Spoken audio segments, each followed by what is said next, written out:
시청자 여러분 반갑습니다. JTBC 뉴스룸을 시작합니다. 투표용지 부족 사태 13일 만에 여야가 참정권 침해 국정조사를 열기로 합의했습니다. 위원장은 국민의힘에서 맡습니다. 홍장원 전 국정원 1차장이 계엄 직후 소집한 회의에서 계엄사 합수부 지원 방안을 논의한 단서를 종합특검이 확보했습니다. 특검은 홍 전 차장의 당시 행적이 계엄에 비판적이었다는 기존 입장과 배치된다고 판단하고 있습니다. 투표용지 부족 사태 등 국민 참정권 침해 진상규명 및 선거 관리를 위한 국정조사. 여야가 합의한 국정조사의 명칭입니다. 조사 기간은 최소 45일, 필요하면 연장합니다. 중앙선관위와 각 지역 선관위가 조사 대상입니다. 모레 본회의에서 계획서를 채택합니다. 위원장은 국민의힘에서 맡습니다. 첫 소식 정인아 기자입니다. 6.3 지방선거에서 투표용지 부족 사태가 발생한 지 13일 만에 여야가 국정조사에 합의했습니다.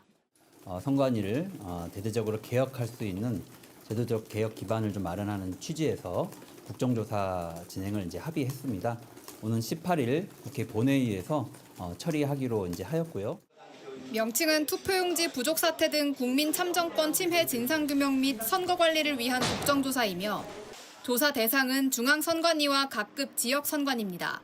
국민의힘이 주장하던 청와대 조사는 포함하지 않았습니다. 경찰도 조사 대상에서 제외했습니다.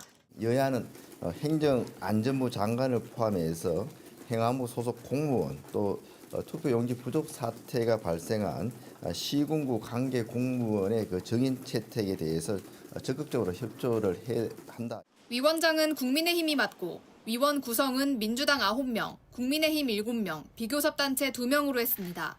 국정조사는 45일 동안 실시한 뒤 필요하면 조사 기간을 늘릴 계획입니다. 이와 별개로 감사원도 선관위에 대한 회계감사를 검토하는 걸로 알려졌습니다. 선관위는 헌법상 독립기관으로 감사원이 직무감사를 할 순 없지만 회계감사의 경우 예산 편성 및 집행에 초점이 맞춰지게 됩니다. 민주당도 선거제도 개혁 TF를 꾸려 중앙선관위에 보고를 받았습니다. 투표용지 인쇄 매수 산정 배분 기준을 전면적으로 재검토하겠다. 투표소별 잔여 수량에 대해서 모니터링하고 또 즉각적으로 보고를 할 수 있는 그런 체계를 구축하겠다. JTBC 정인아입니다.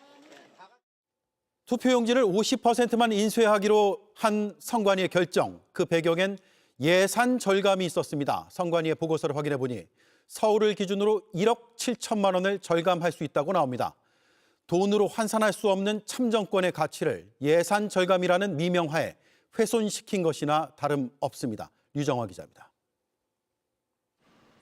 지난해 9월 중앙선관위는 본투표에 필요한 투표용지 인쇄 기준을 현행 선거 인수의 70%, 지방선거는 60%에서 각각 10%씩 줄여야 한다는 공직선거 절차 사무 개선 연구 결과를 내놨습니다. 사전 투표율은 높아지고 본 투표율은 낮아지고 있다며 투표용지가 많이 남아 예산이 낭비되는 문제점이 있었다는 겁니다. 2022년 지방선거를 기준으로 서울시 투표용지 인쇄를 10% 줄이면 최대 1억 7,500만 원의 예산 절감 효과가 있다고 했습니다. 인쇄를 축소하기로 한 가장 큰 이유가 예산이었다는 건데 겨우 1억 7천여만 원을 아끼려다 대규모 투표용지 부족 사태가 벌어진 겁니다. 선관위는 또 최근 선거에서 본투표율이 50%를 넘지 않았다고도 했습니다. 전국적으로 지방선거는 30.3%, 대선은 44.7%, 총선은 35.7%만 본투표를 했다는 계산입니다. 하지만 현실은 달랐습니다. 지난 3일 투표용지 부족 사태가 발생한 잠실 2동의 본투표율은 50.48%였고 잠실 7동은 51.92%였습니다.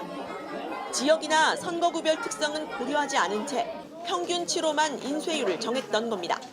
보고서에는 21대 대선 당시 사전투표율이 69%였던 순창군 사례만 담겼고 본투표율이 높았던 곳은 언급되지 않았습니다. 민주주의 꽃인 투표 행위를 예산 절감 차원에서 접근했다는 것 자체가 심각한 오류가 있고요. 주먹구구식으로 데이터를 산출하고 투표용지를 인쇄함으로써 이번 사태를 더욱 키우지 않았나. 선관위는 인쇄시설이 부족해 인쇄 대기 시간이 길다는 점도 투표용지 인쇄를 줄여야 하는 이유로 꼽았는데 행정 편의주의적 발상이라는 논란을 피할 수 없어 보입니다. JTBC 유정화입니다. 잠실 핸드볼 경기장 봉쇄는 장기화되는 모습입니다. 그곳에 사무실이 있는 대한체육회가 경찰과 함께 들어가려 했지만 또 시위대에 막혔습니다. 국제대회에 나가는 펜싱 국가대표들은 자기 칼을 챙기지 못하고 빌려서 출국했습니다. 김서아 기자입니다. 12일째 시위대가 봉쇄 중인 잠실 핸드볼 경기장. 이른 아침부터 경찰들이 배치됐습니다. 대한체육회가 이곳 사무실에 들어갈 수 있도록 공권력 투입을 요청했기 때문입니다. 지도자서부터 선수까지 다 모두 상업이 걸려 있어요. 근데 그 상업을 막고 저희 집에 들어가는데 막으시고. 하지만 오늘도 시위대가 나가섭니다. 가서 무슨 짓거리 하는지 누가 아냐. 경찰은 업무방해로 처벌될 수 있다고 경고했습니다. 대한체육협회 관계자분들이 시민 여러분 안에 보이시는 건물 안으로 들어갈 때 이것을 제지하거나 방해하거나 하시면 법상 업무방해죄가 성립할 수 있습니다. 하지만 아랑곳 않고 오히려 경찰들을 위협합니다. 그거 지금 싹다 무시해버리는 거라고. 법을 지켜라 말 자격이 없어. 장동혁 대표 등 국민의힘 당권파가 경찰 강경 대응에 항의하기 위해 현장을 찾았고 중재안도 마련했습니다. 하지만 봉쇄에 참여한 한 명이 중재안을 거부하면서 결국 무산됐습니다. 지금 보시는 것처럼 물건을 가지고 나올 수 있는 상황이 아니어서 체육회 관계자를 철수하도록 조치했습니다. 오늘은 체육회 관계자가 철수했습니다, 여러분. 펜싱 국가대표팀은 봉쇄 중인 경기장 안에 있는 펜싱칼 등 자기 장비를 챙기지 못한 채 아시아 선수권 대회가 열리는 인도로 출국해야 했습니다. 경찰은 대한체육회에 대한 업무방해 행위에 대해 체증 자료를 통해 즉시 수사에 착수하겠다고 밝혔습니다. JTBC 김사입니다. 국민의힘이 선거 소청 대상 지역을 어제 의결한 6곳인 서울, 경기, 인천, 부산, 울산, 광주, 전남에서 충북을 추가해 7곳으로 늘렸습니다. 장동혁 대표는 전국 재선거가 목표라고 못을 받기도 했습니다. 오세훈 서울시장은 장 대표를 향해 자리 보전용 구호를 멈추라고 했습니다. 황예린 기자입니다. 문제가 발생한 지역들을 추가로 다 찾아서 저희들이 소청할 수 있는 부분은 전국적으로 최대한 확대를 했습니다. 장동혁 국민의힘 대표는 오늘 어제 밝힌 6개 시도에 충북까지 더해 7곳에 대한 선거 소청을 내겠다고 말했습니다. 소청 지역을 더 늘릴 가능성도 시사했는데 의도적 부실 관리가 의심된다는 겁니다. 이건 단순한 실수로 보기는 어렵다. 그렇다면 이것은 전국 재선거로 가는 게 맞다고. 장 대표는 전국 재선거를 밀어붙이지만 원내 지도부조차 부담스러워하는 기색이 역력합니다. 신속한 증거 보전 및 참정권 훼손 행위가 선거 결과에 미친 영향을 면밀히 살펴보는 것이 공정선거의 원칙에 부합한다는 믿음 아래 소청 계기를 결정한 것입니다. 특히 국민의힘 후보가 당선된 서울에서도 투표를 다시 하자는 게 무슨 전략이냐는 건데 정점식 원내대표가 직접 재선거를 위한 소청이 아니라는 취지로 오세훈 서울시장에게 설명도 한 걸로 전해졌습니다. 이게 서울시장 선거 부정하는 거 아니냐 그런 의견도 있더라고요. 자꾸 싸움 붙이지 마세요. 그거는 바로 앞에 가장된 부분입니다. 제가 그 부분에 대해서는 어제 시장님하고 통화도 했습니다. 말을 아끼던 오세훈 시장도 자리 보전용 구호를 멈추라며 직접 나섰습니다. 당내 빈약한 입지를 의식한 다분히 정략적인 이용이다. 정상적인 선거에 대한 열망, 이것을 정치적으로 이용하는 행태는 바람직하지 않다고. 의원들의 의사도 제대로 묻지 않고 소청을 추진한 걸 두고도 비판이 커지는데 정 원내대표는 소장파 모임 대안과 미래가 요구한 의원총회를 내일 열기로 했습니다. JTBC 황예린입니다. 홍장원 전 국정원 1차장이 계엄 선포 직후 산하부서장 회의를 소집해 방첩사와 연락체계를 만들 것을 지시했다고 종합특검이 밝힌 바 있습니다.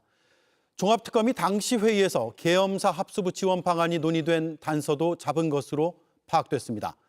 홍 전 차장의 이 같은 행적이 계엄에 비판적이었던 기존 입장과는 배치된다고 특검은 보고 있습니다. 연지환 기자가 취재했습니다. 홍장원 전 국정원 1차장은 계엄 선포 직후 윤석열 전 대통령에게서 직접 체포 지시를 받았다고 폭로했습니다. 여인영 전 방첩사령관으로부터 전화로 체포 명단을 전달받았을 땐 제정신이 아니라고 생각했다는 발언도 했습니다. 아까 전에 왜 미친놈이다라고 생각하고 메모를 멈췄습니까? 우리 변호사님 한번 다음- 이 명단 한번 다음 쭉 질문 읽어보십시오. 어떤 여쭙겠습니다. 느낌이 드나. 그런데 종합특검은 홍 전 차장이 여 전 사령관과 통화한 뒤 소집한 산하 부서장 회의에서 방첩사와 연락체계를 구축하라는 지시가 나온 것을 확인했습니다. 국정원의 정무직 간부가 산하 부서장 회의를 소집하여 비상계엄과 관련한 논의를 하면서 군, 방첩사 등 비상계엄 관련 기관과의 연락체계를 구축하라는 구체적인 지시를 하였음을 확인하였습니다. 특히 JTBC 취재 결과 특검은 이 회의에서 국정원이 계엄사 합수부에 참여하고 업무를 지원하는 방안을 논의한 단서도 포착한 걸로 파악됩니다. 특검은 홍 전 차장이 회의를 주재했던 만큼 회의 내용 상당 부분을 홍 전 차장이 지시한 것으로 의심합니다. 합수부는 계엄사령관이 지정한 사건을 수사하는 기관으로 방첩사령관이 조직을 이끌게 돼 있습니다. 합수본부장이 될 걸로 예상되는 인물과 통화한 직후한 회의에서 지원 방안이 논의됐다면 계엄에 비판적이었던 홍 전 차장의 기존 입장과 배치되는 정황 아니냐는 게 특검의 시각입니다. 홍 전 차장 측은 당시 회의는 10분 남짓에 불과했고 부서장들에게 우리가 할 일이 무엇인지 정리해달라고 한 게 전부라며 당시 홍 전 차장은 대통령의 지시를 거부하고 있는 상황이었다는 입장입니다. JTBC 연지환입니다. 특검은 홍장원 전 차장이 주재한 회의에서 방첩사뿐만 아니라 경찰청과도 연락체계를 구축하라는 지시가 내려진 단서도 포착했습니다. 비슷한 시각 경찰은 국회 출입을 통제하고 있었습니다. 특검은 계엄의 핵심 축인 방첩사, 경찰청과 함께 계엄에 가담하려 한 정황으로 의심하고 있습니다. 여도영 기자가 취재했습니다. 비상계엄이 선포되고 밤 11시가 지난 시각 국회를 막아선 경찰과 시민이 대치하고 국회의원들이 담을 넘어 국회 경내로 들어갑니다. 정치 활동을 금지한다는 포고령이 내려져 경찰이 국회 출입을 통제했기 때문입니다. 비슷한 시각 국정원에서는 홍장원 전 차장이 소집한 부서장 회의가 열렸습니다. JTBC 취재 결과 종합특검은 이 자리에서 경찰청과 연락망 구축 방안을 논의한 단서를 확보했습니다. 국정원 1차장 산하 안전담당 부서에 경찰청과 직접 연락체계를 만들란 지시가 내려졌다는 겁니다. 특검은 경찰이 국회 봉쇄에 나선 시각 홍 전 차장이 주재한 회의에서 경찰 및 방첩사와 연락망 구축 논의가 진행된 데 주목하고 있습니다. 계엄의 핵심 축인 경찰, 방첩사와 소통하면서 계엄을 지원하려 한 정황으로 의심합니다. 실제로 여인영 전 방첩사령관은 계엄 선포 뒤 홍장원 전 차장뿐 아니라 조지호 전 경찰청장에게도 전화로 체포 명단을 불러줬습니다. 그 특정 명단에 대해서 저희들이 위치를 알 방법이 없으니 위치 파악을 좀 요청합니다. 이것이 제가 기억하는 바입니다. 조 전 청장도 내란 우두머리 재판의 증인으로 나와 여 전 사령관이 경찰 지원을 요청하며 체포 명단을 불러줬다고 증언한 바 있습니다. 특검은 오는 22일 홍 전 차장을 세 번째로 불러 회의 내용과 경위에 대해 추궁할 계획입니다. JTBC 여도현입니다. 종합특검 취재하고 있는 법조팀의 윤정주 기자가 나와 있습니다. 홍장원 전 차장은 지난달 첫 조사를 받고 나서는 오해가 풀렸다는 입장이지 않았나요? 네, 지난달 20일 첫 피의자 조사를 받고 특검의 오해가 풀렸다고 취재진에게 말하며 윙크까지 했습니다. 이 당시 영상 보시겠습니다. 네. 오해라는 게 구체적으로 어떤 오해입니까? 뭐 그런 얘기를 뭐 하기는 그런데 표정으로 할게요. 네? 표정으로. 자, 그런데 지금 JTBC가 취재한 내용을 보면 특검이 확보한 단서는 오해가 풀렸다는 것과는 거리가 있는데요? 네, 특검은 1차 조사에서 홍장원 전 차장의 입장을 전체적으로 확인했던 것으로 알려졌습니다. 이 추궁이나 자료 제시보단 홍 전 차장의 해명이나 설명을 듣는 데 집중했던 겁니다. 그런데 지난 올 2차 조사는 달랐습니다. 특검은 12월 3일 비상계엄 당일 밤의 행정을 집중적으로 조사하겠다고 예고까지 했는데요. 이 과정에서 홍 전 차장이 주재한 부서장 회의와 관련된 조사가 이뤄진 것으로 파악됐습니다. 예, 그렇게 특검이 확보한 단서는 홍 전 차장의 주장과는 서로 다른 내용이고요. 네, 그렇습니다. 홍 전 차장은 계엄 당일 밤 여인영 전 방첩사령관으로부터 정치인 체포 명단을 듣고는 미친 줄 알았다고 말했습니다. 특히 계엄 당시 체포조가 운영됐다는 사실을 처음으로 폭로하기도 했습니다. 네.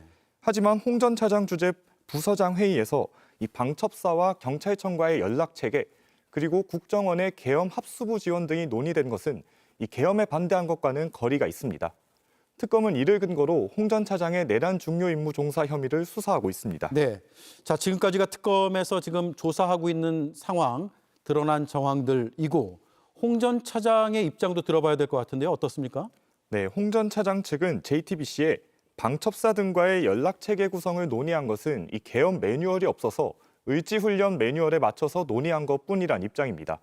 그러니까 계엄을 돕기 위한 게 아니라 이 통상적인 업무였고 조태용 전 국정원장의 지시에 따라 계엄 상황에서 국정원이 할 수 있는 일을 정리해서 보고하려 한 것뿐이란 겁니다. 예, 자 아직 조사가 다 끝난 것도 아닙니다. 홍 전 차장의 3차 조사도 예정돼 있죠. 네, 특검의 의심과 홍 전 차장의 주장이 크게 엇갈리는 상황에서 오는 22일 3차 조사가 예정돼 있습니다. 특검은 3차 조사 내용까지 검토한 뒤에 홍 전 차장에 대한 기소 여부 등을 확정할 예정입니다. 예, 말씀하신 대로 특검의 의심과 홍 전 차장의 주장이 지금 엇갈리는 상황입니다. 3차 조사 결과를 보고 또 기소 여부까지 한번 살펴봐야 될 것 같습니다. 네, 수고했습니다. 윤정주 기자였습니다. 민주당에선 선거 패배의 책임을 물어 정청래 대표가 사퇴해야 한다는 비당권파와 연임 의사를 나타내고 있는 당권파의 대립이 이어졌습니다. 이런 가운데 민주당의 자체 조사에서도 당 지지율이 우려스러울 만큼 하락한 걸로 나타났습니다. 구혜진 기자입니다. 전날 민주당의 지지율이 오차범위 밖에서 국민의힘보다 뒤처졌다는 조사 결과가 나온 데 이어 민주당 자체 조사에서도 우려스러운 당 지지율의 하락세가 나타난 것으로 확인됐습니다. 8월 전당대회를 앞두고 당권 경쟁이 격화되는 사이 당 지지율이 떨어지고 있다는 조사 결과가 연이어 나온 겁니다. 전날 당 전략회의에서도 지지율 하락 문제가 논의됐는데 한 참석자는 JTBC에 내부 갈등이나 잡음을 최소화하고 당이 하나로 뭉쳐야 한다는 방향성이 공유됐다고 밝혔습니다. 하지만 6.3 지방선거 패배에 책임을 묻는 비당권파와 연임 의사를 굽히지 않는 당권파의 대립은 점차 격화하고 있습니다. 단순한 이제 실무적인 차원에서 사태가 아니라 이번 지방선거 결과에서 나타나는 아쉬움이 굉장히 많으니 좀 책임이 필요하지 않겠느냐. 염태영 의원은 소셜미디어에 당 지지율 하락에도 지도부가 무건수행을 하고 있다며 날을 세웠습니다. 정청래 대표는 당원 1인 1표제를 앞세워 당원 민주주의가 핵심이라고 거듭 강조했습니다. 나라의 주인이 국민이듯 당의 주인은 당원입니다. 당 운영도 마찬가지입니다. 당 운영도 당대표가 하는 것 같지만 결국 당원이 합니다. 당대회 50일 전 당대표 사퇴 규정을 담은 당규 부칙도 오늘 중앙위를 통과했습니다. 비당권파로 분류되는 김민석 전 국무총리와 송영길 의원은 오늘 나란히 호남으로 향했습니다.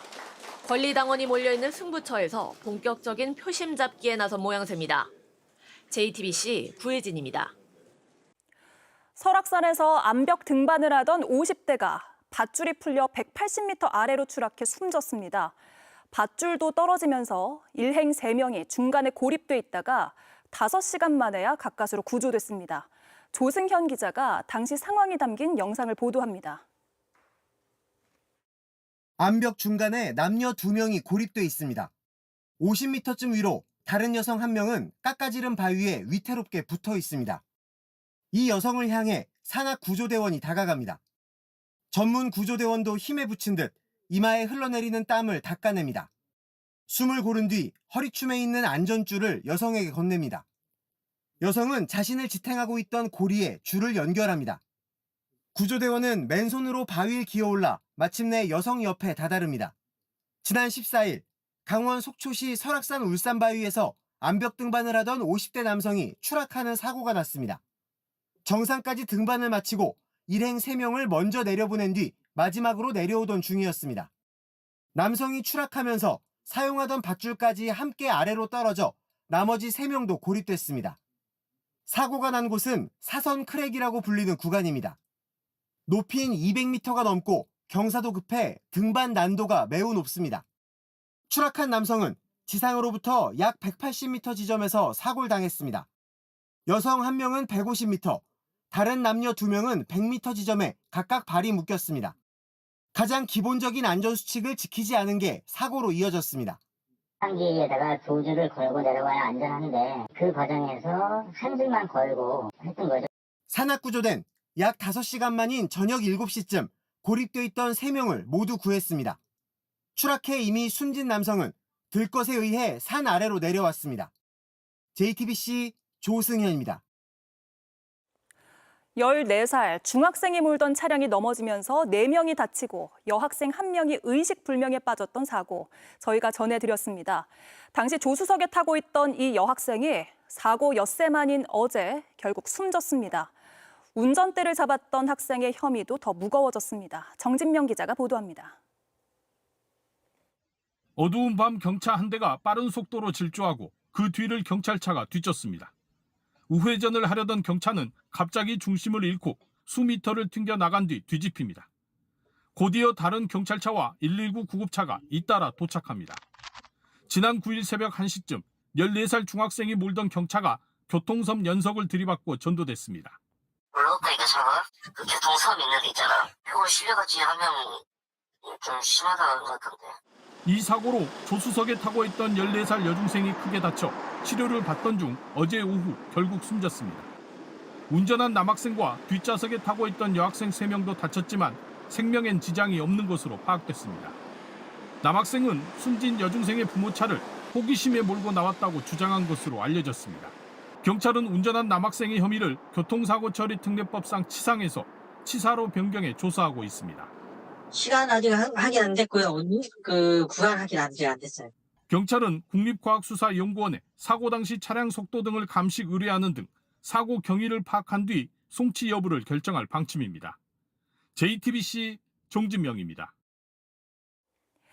넷플릭스 드라마 참교육이 인기를 끌면서 우리 교육 현장에도 무너진 교권을 바로잡는 교권 보호국을 만들자는 제안이 나오고 있는데요. 이게 가능한 이야기인지 다른 나라는 어떻게 하고 있는지 팩트체크 김혜미 기자가 따져봤습니다. 대한민국 교권보호국 감독관 나화진입니다. 드라마에 등장하는 교육부 교권보호국. 통제불능 학생과 학부모의 악성 민원에 맞서 교사의 권위와 권한을 지킵니다. 교권군 학생들과 싸우려는 게 아닙니다. 괴물들과 싸우려는 겁니다. 현실에서도 가능한 일일까? 더불어민주당의 싱크탱크가 한국판 교권보호국을 제안하고 안민석 경기교육감 당선자가 가세하면서 관련 논의에 불을 붙였습니다. 그런 이제 새로운 시스템을 신설한다 그러면 결국엔 사람의 문제거든요. 교사들 중에서 특수부대 출신들. JTBC 팩트체크팀 검토 결과 해외에서는 별도 기관에서 교권 보호를 전담하는 사례를 찾기 어려웠습니다. 오히려 공적 지원 자체는 우리나라가 다양한 편입니다. 몇 년 전 서희초 교사 사망 사건 등을 계기로 여러 제도가 마련됐기 때문입니다. 하지만 책임은 여전히 교사가 오롯이 감당해야 하는 구조입니다. 네, 부서가 다 나눠져 있어요. 어느 부서에 가서 얘기하면 저희 부서가 아니라서요. 정말로 아무 일도 안 돼요. 전문가들은 때문에 권한과 예산을 가진 컨트롤 타워로서의 한국판 교권 보호국이 필요하다고 지적합니다. 핵심은 교사를 직접 민원 상대에서 분리하고 그와 교육청이 공식적이고 법률적인 대응 주체가 되도록 하는 것이다. 악성 학부모 문제를 앓고 있는 일본 역시 정부 차원의 전담 특별기구는 아직 없습니다. 다만 올해부터 도쿄도 교육위원회는 대응 가이드라인을 만들고 학교 변호사를 비롯해 민원 콜센터를 도입하는 예산으로 우리 돈 90억 원 정도를 쓰기로 하는 등 적극 대응에 나서고 있습니다. 팩트체크 김혜미입니다. 미국과 이란이 종전 양해각서의 전자서명까지 마쳤지만 핵심 쟁점을 놓고 여전히 제각각의 해석을 내놓고 있습니다. 트럼프 대통령은 호르무즈 해협 무료 개방을 단언한 반면 이란은 60일 뒤부터 통행료를 받겠다고 했습니다. 워싱턴 정강현 특파원입니다. 미국과 이란이 종전 양해각서 MOU에 전자서명했습니다. 미국에선 트럼프 대통령과 벤스 부통령이, 이란에선 갈리바프 의회 의장이 각각 서명란을 채웠습니다. 트럼프 대통령은 전쟁도 해협 개방도 사실상 마무리됐다며 성과를 과시했습니다. And the strait is already partially opened. As you know, they're doing a little hunting for a couple of mines that they've already found. But it's essentially ships are starting to go out now.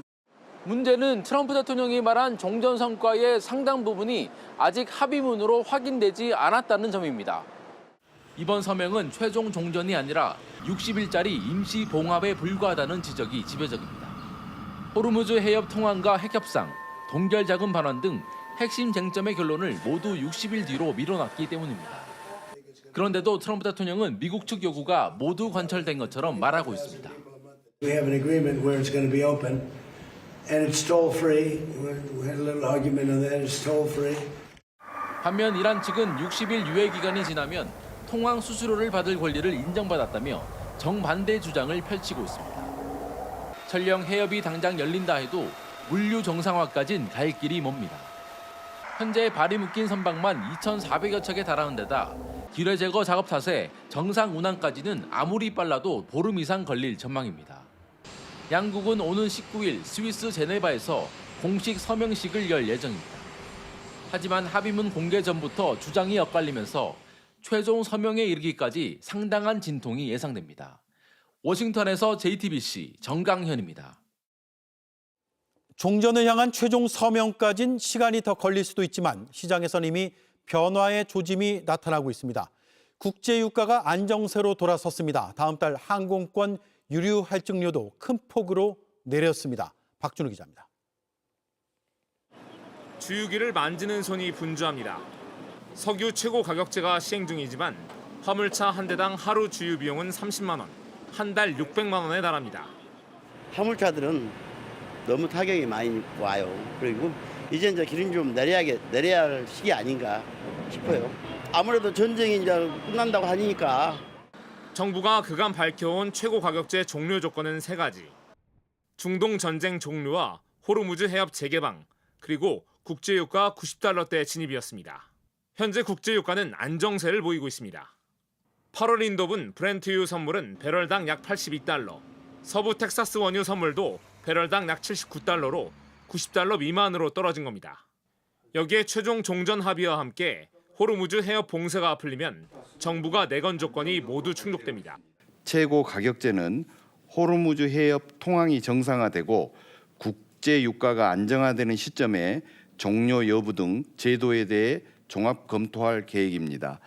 최고 가격제가 종료되면 기름값은 2,000원 아래로 떨어질 전망입니다. 다음 달 국제선 항공권의 유류 할증료도 이달보다 20% 이상 낮아졌습니다. 다음 달 유류 할증료의 산정 기준인 싱가포르 항공유의 지난달 한 달 평균 가격이 직전에 비해 17.5% 떨어졌기 때문입니다. 본격적인 휴가철을 앞두고 유류 할증료가 인하되면서 해외여행 수요도 회복될 것으로 보입니다. 여행 심리가 다시 회복되고 여름 휴가 시즌이라든지 이번 추석 연휴를 통한 해외여행이 다시 좀 증가세로 전환될 것으로 기대하고 있습니다. 국제선 유류 할증료는 발권일 기준으로 적용된 만큼 다음 달 중 소비자들의 항공권 예약이 몰릴 것이란 전망도 나옵니다. JTBC 박준우입니다. 트럼프 행정부가 이란과의 종전 합의가 최종적으로 이뤄질 경우 450조 원 규모의 재건 기금 조성을 검토 중인 것으로 전해졌습니다.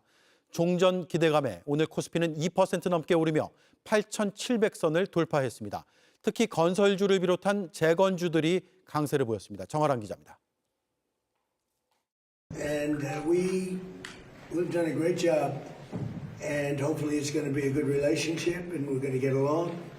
최근 이란과 종전 양해각서에 서명한 미국 트럼프 행정부. 최종 종전을 대비해 이란을 위한 재건기금 조성까지 검토하고 있는 것으로 전해졌습니다.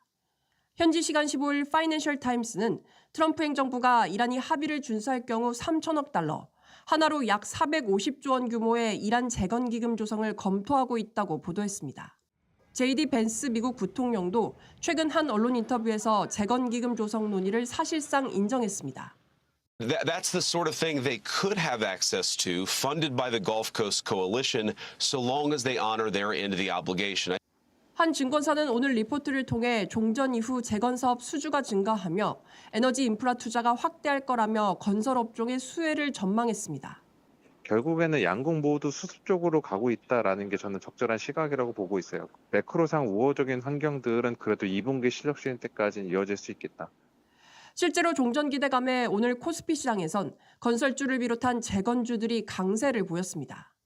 다만 기대감에 따른 상승세라 주가 반등이 일시적일 수 있다는 지적도 나옵니다. 건설이라든지 다른 쪽으로 이제 온기가 번질 수는 있겠지만 지속성이 있다라고 보기는 어려울 거예요. 기대감만으로 움직이는 거는 상황이 조금 변하면 또 급격하게 바뀌거든요. JTBC 정아람입니다. 일본 중앙은행이 기준금리를 1%로 전격 인상하면서 31년 만에 최고치를 기록하자 우리나라도 금리 인상 압박이 더 강해졌습니다. 일본뿐 아니라 유럽과 미국도 긴축 기조로 방향을 틀었거나 틀 걸로 예상이 되면서 한국은행의 결정에 시선이 쏠리고 있습니다. 도쿄 정원석 특파원입니다.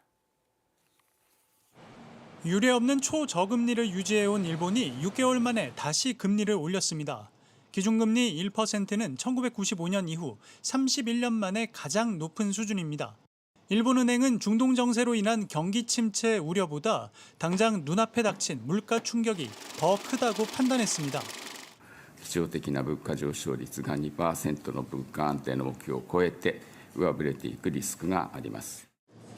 실제 도매 물가는 지난달 6%를 돌파하면서 소비자 가격으로 광범위하게 전가될 거란 우려가 현실화하고 있습니다. 긴축의 칼을 빼든 건 일본뿐만이 아닙니다.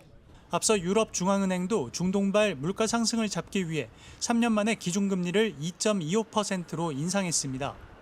당장 내일 열리는 미국 FOMC 역시 성명서에서 금융 완화 관련 문구가 빠지며 긴축 기조를 분명히 할 거란 관측이 지배적입니다.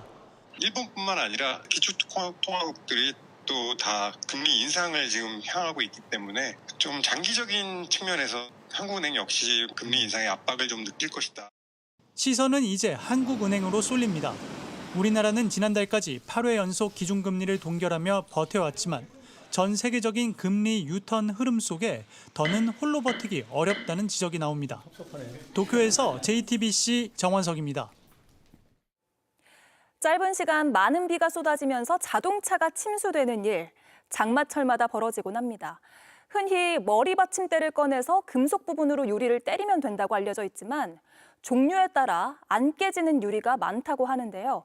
안전하게 탈출하기 위해선 뭐부터 알아봐야 하는지 정영재 기자가 취재했습니다. 지난해 7월 충남 서산에 시간당 115mm의 극한 호우가 쏟아졌습니다. 순식간에 불어난 물에 도로를 지나던 차가 침수됐고 차에서 빠져나오지 못한 50대 남성은 숨진 채 발견됐습니다. 차가 물에 잠기면 문도 열리지 않기 때문에 유리창을 깨고 탈출해야 합니다. 차에 흔히 쓰이는 강화 유리와 이중 접합 유리를 비교해 실험해봤습니다. 우선 머리 받침대에 연결된 금속 봉으로 때리는 방법입니다. 강화 유리도 이중 접합 유리도 잘 깨지지 않습니다. 손망치와 압착형, 카드형 등 비상 탈출 망치로 강화 유리를 때려봤습니다. 모두 깨지긴 했지만 카드형과 압착형이 힘을 덜 들이고도 탈출할 수 있었습니다. 하지만 이중 접합 유리는 달랐습니다. 강화 유리가 가장 잘 깨졌던 이 압착형 망치로 이중 접합 유리를 깨보겠습니다. 이렇게 금만 갈 뿐 유리창이 깨질 생각을 하지 않습니다. 손망치로 사정없이 부수고 발로 차도 유리가 떨어지지 않습니다. 이중 접합 유리의 경우 탈출 방법은 완전히 달라집니다. 전자장치가 작동하는 시간에 곧바로 창문을 여시거나 트렁크를 여는 등 탈출 경로를 확보하시는 것이 가장 중요합니다. 전문가들은 뒷창에 작은 글씨로 적혀있는 유리 종류부터 먼저 파악해두는 게 가장 중요하다고 조언합니다. JTBC 전영재입니다.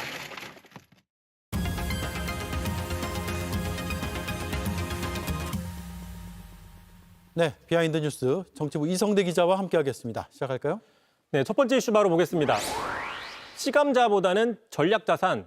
자, 지금 국민의힘 안팎에서는 무소속 한동훈 의원이 빨리 복당해야 된다는 주장이 커지고 있는데 주로 친한동훈계가 앞장서고 있습니다.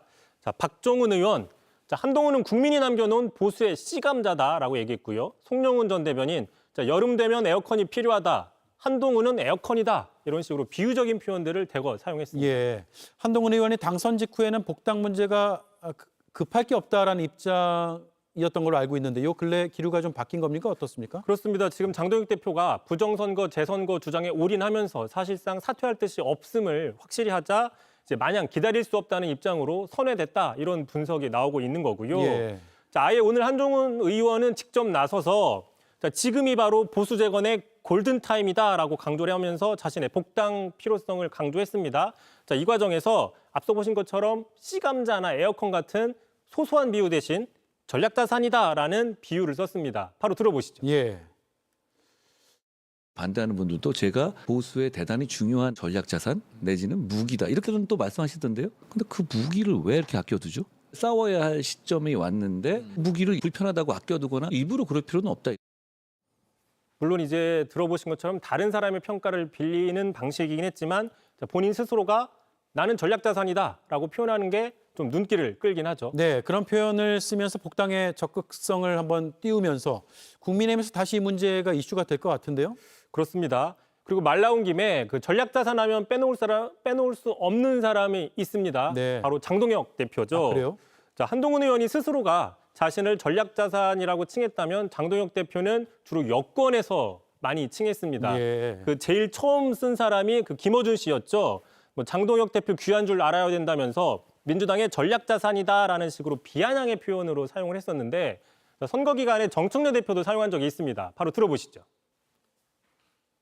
야당복이 있다. 장동혁 대표는 민주당의 전략자산이다. 이런 말들을 하는데 저는 그 부분에 대해서 그렇게 생각하지 않습니다.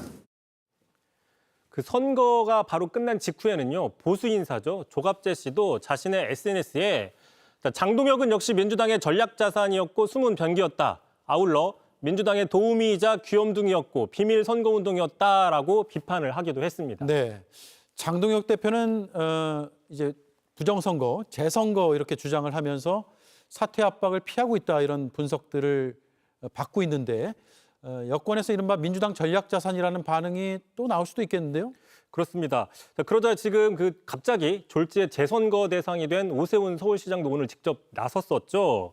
자, 장동혁 대표 본인의 정치적인 목적을 위해서 골든타임을 허비하고 있다 비판을 했는데 참고로 이 골든타임 표현 앞서 보신 것처럼 한동훈 의원과 같은 용어를 선택했습니다. 네. 자, 앞서서 그러자 장동혁 대표가요. 신경질적인 반응을 보였습니다. 이런 반응에 대해서 신경질적이었다. 그렇습니다. 예. 바로 보시죠. 네. 의원님 오늘 오세훈 시장이 정면으로 비판하는데 어떻게 생각하시나요? 누가 질문하셨어요? 지금 그 질문할 때 지금 언론인가 빠져! 예, 누군가 질문했는데 기자일 수도 있고 아닐 수도 있고 확인은 안 되죠. 기자가 질문했는데 기자 질문인가요? 질문이 적절치 않다며 좀 불쾌한 반응을 보인 겁니다. 예, 다음 이슈는요? 자, 두 번째 이슈 바로 보겠습니다. 닮은 꼴 사진을 올리다. 자, 지금 민주당 당권 경쟁이 본격화되는 가운데 김용민 의원도 출마 가능성이 나오고 있습니다. 네. 자, 오늘 오전에 자신의 SNS에 이렇게 올렸는데요.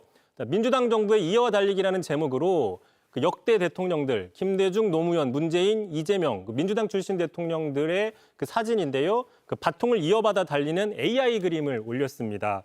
그 이재명 정부가 역대 대통령들의 유산이나 그 업적 같은 것을 이어받아서 더 활성화시켜야 된다. 뭐 그런 의미로 해석이 되고 있습니다. 네, 당대표 출마를 염두에 두고 민주당의 역사성과 또 정통성을 환기하는 것 같네요. 또 본인도 그런 정신을 되새기는 차원으로 이른바 이제 출사표를 던지기 전에 메시지를 낸 것으로 보이는데요. 뭐 그렇게 해석을 해볼 수 있는 것이고요.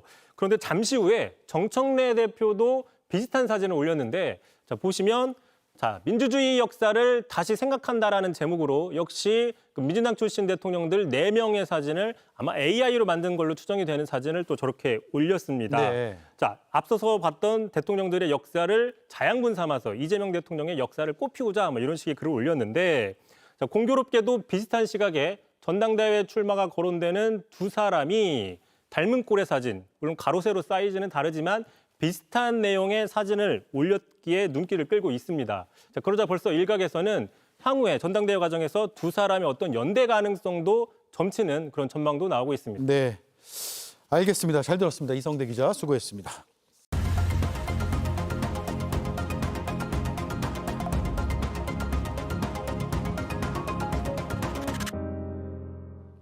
선관위가 작성한 내부 보고서, 서울시 기준 1억 7천만 원의 예산을 아낄 수 있다. 지방선거 투표용지 인쇄 부수를 줄이는 것에 대해 자랑스럽게 적었습니다. 대선은 4,100만 원, 총선은 6,900만 원 절감된다며 선거별로 구체적 액수도 표로 만들었습니다. 선관위가 아끼겠다던 그 몇 천만 원, 그 몇억 원 때문에 투표소 곳곳에서 참정권 참사가 일어났습니다. 인쇄 대기 시간이 너무 오래 걸린다. 더 기가 막힌 건 투표용지를 줄이는 또 다른 이유로 내세운 대목입니다. 비용 절감과 선관위 직원들의 편의를 위해 국민의 신성한 권리를 가성비의 영역으로 끌어내렸습니다. 앵커 한마디였습니다. 네, 뉴스를 마칩니다. 내일 뵙겠습니다. 고맙습니다.